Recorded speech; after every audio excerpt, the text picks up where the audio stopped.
在应对。大家好，我是高老师，今天讲一期非常实用的内容，也是我的亲身经历。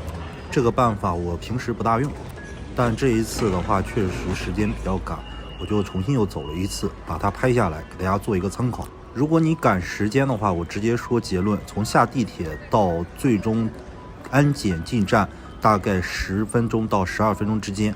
因为我这一次走的也不是特别快，就按照正常的步行测的速度。首先你从虹桥2号航站楼下，从这下会比到虹桥火车站的话早一站，大概节省5分钟左右。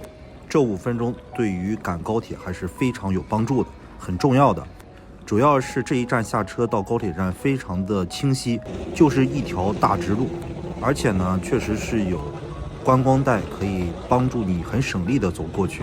这条路一直走一直走，一直挖一直挖，而且如果你特别赶时间，这一段路其实可以非常节省时间的把它走下来，大概7分钟左右也是可以。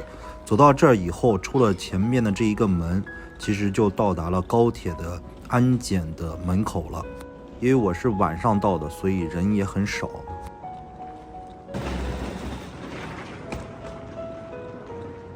从这里进去的话就到安检口了。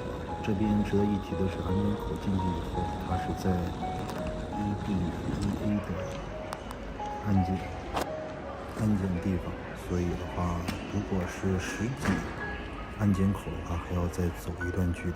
好了，这个视频的话就记录到这儿了，希望对你有帮助。我是高老师，我们下期再见。